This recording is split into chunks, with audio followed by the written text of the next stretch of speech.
Thank you for joining me. It's always such a pleasure to see all of the people who come and visit me on my channel. And I do want to give you an extra special thanks this morning so that you will know that I do really appreciate it. Today, I'd like to just chat a little bit about hope. It's hard to have hope when you look at all the things that are going on. And many people think that man is in charge of everything, and they look around at what everybody's doing and they're not doing well. It doesn't seem like that things might not get any better, and there's so much fear.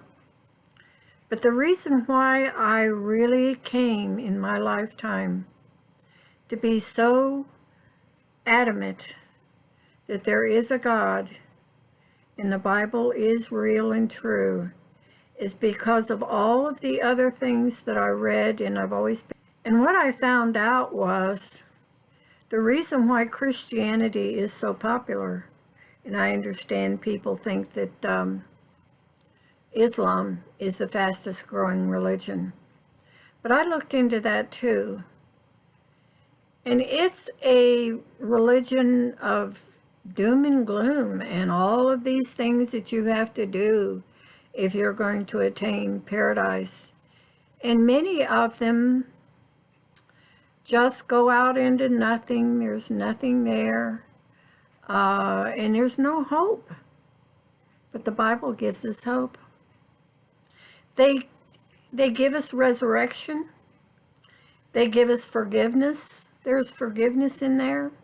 And for all the people that want to continually talk about all of the restrictions, like God doesn't want us to be happy, and he doesn't want to let us do this, and he doesn't want to let us do that.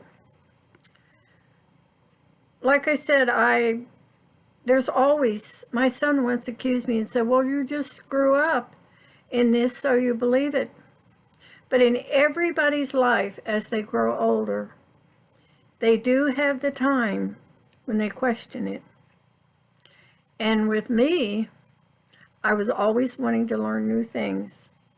They say inquiring minds want to know. Well, that was me. And so I was not just taking everybody's word for it. I investigated it myself, and as all of you know, I tell you often, I'm way over 80, and I have looked into all this. And I always thank God. Yes, I believe that there is a God, and I believe that he created us. I believe that he knows what's best for us. And some of the things I think, oh, why? And especially being born a woman. You think, well, why do men have the superiority and this and the strength and this and that and the other? And as a woman, you can sometimes feel that way. And this is the way some of the minorities feel going on now. But God is the creator of all of us.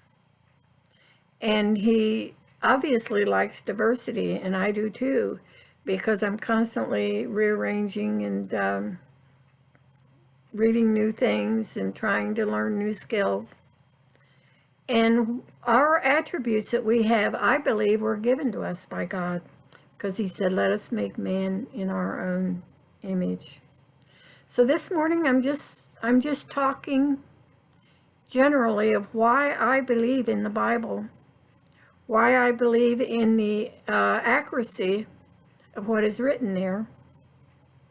Because when you think about it, with all the scientific things that are going on and all of the knowledge that people have accumulated, they still don't know anything about the entire universe.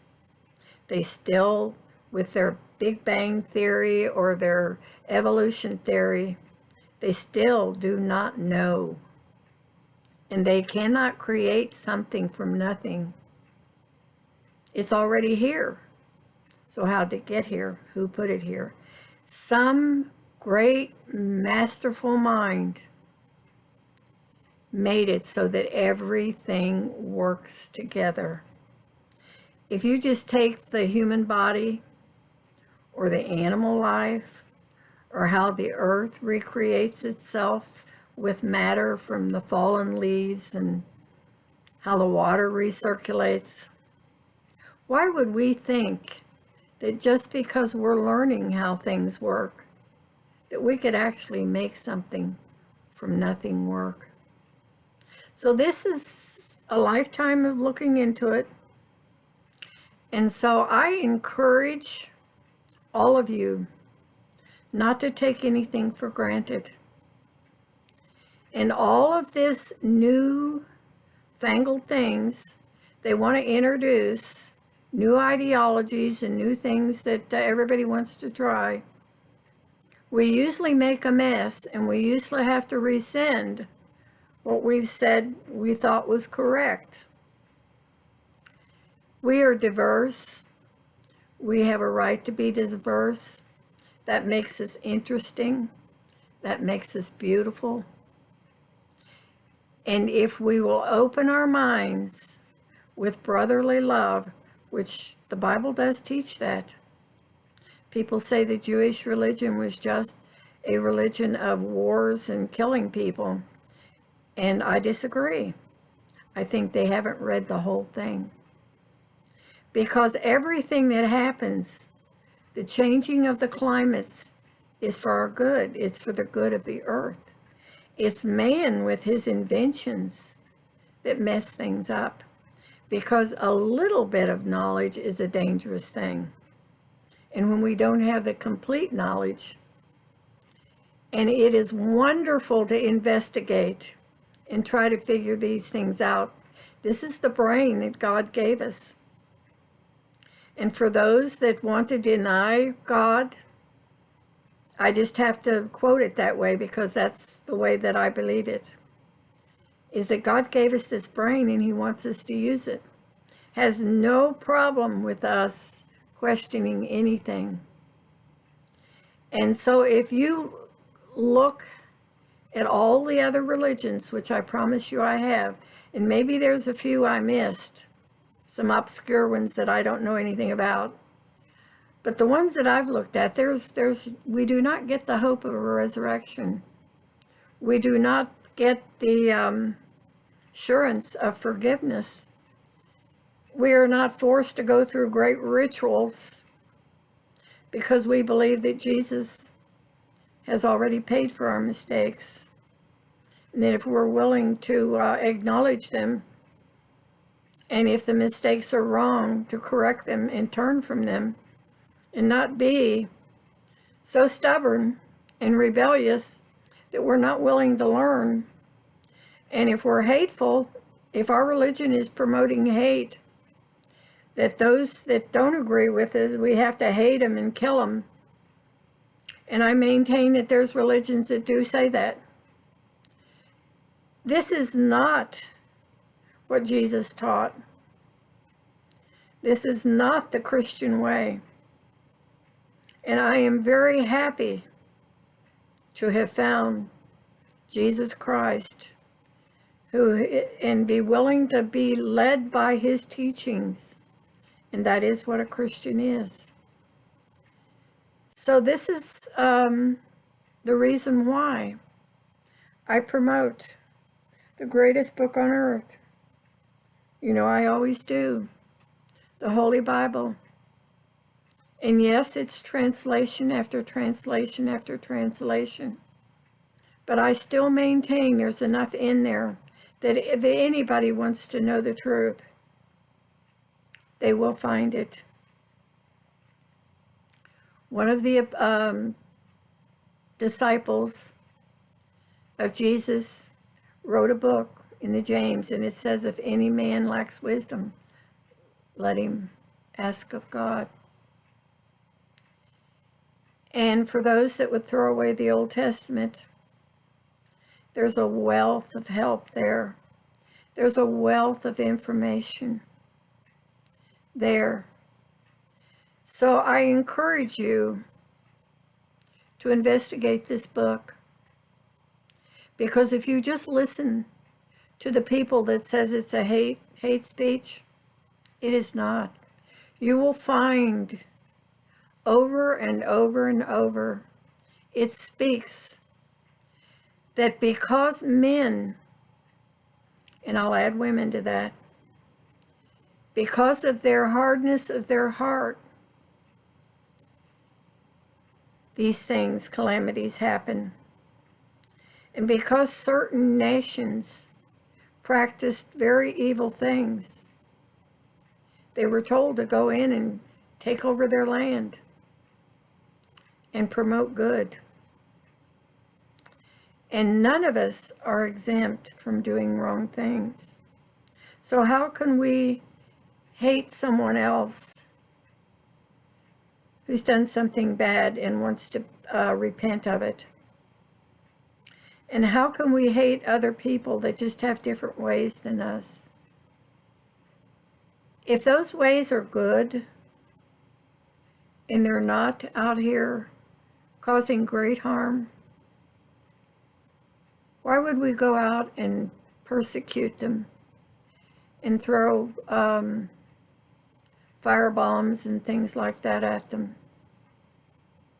But rather that good should overcome bad, and that is what the Bible, the whole entire, from cover to cover, it talks about good overtaking bad. And I don't think there's any of us that want the evil to be the predominant and not go unpunished.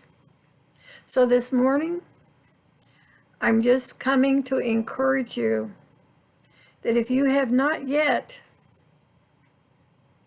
looked into the claims of Jesus Christ, the claims of the Holy Bible, that there is a God and He means well for this planet. He created it. He created it for everything that we need. You've heard me many times say, everything works. And not because man put everything into order. So how can we claim that we created any of that for the benefit of man? But we've also been given the intelligence to take what's here and make it better. And this is my hope, that all of you that believe and are believers, there's hope, because we do have the Creator who is more powerful than any human, and He can make things right, and He has promised to help us if we call out. And I stand on that my hope is in the Lord. For it is written, and it used to be on my sun visor, fear thou not, for I am with you. Be not dismayed, for I am your God. I will strengthen you. I will uphold you with the right hand of my righteousness. And He also tells us not to walk in the counsel of the ungodly. Like I said, in the Old Testament, there's so much wisdom there for us that if we'll just avail ourselves to it and study that the same way that we study the stars, and that we study the molecules, and that we study finance, and we study anything, because this is our life. This is what gives us prosperity. This is what gives us health, is by taking all of our other knowledge that we do and lining it up with the words of the Creator. And He's given us enough, even though a lot of it's been lost. I have a son that really worries about that. A lot of it's been lost. There's still enough there that we can find our way if we do is just be diligent and open our minds, open our ears, open our eyes, and most of all, open our hearts to the truth, to try to find the truth. And the truth is that God is, and He loves us. He loved us so much that He sent His Son to be the atonement for us, to take all the guilt and all the things that generation after generation The people do. They're all covered in that one atonement. And that's how much he loved us, because he didn't expect us and knew that we could not be perfect and we could not be the perfection that he is. But he wanted a family, and he wanted us. He wanted us to be in his family and to live in paradise. He made a paradise for us, and that's his goal, is to make a paradise for us in the end.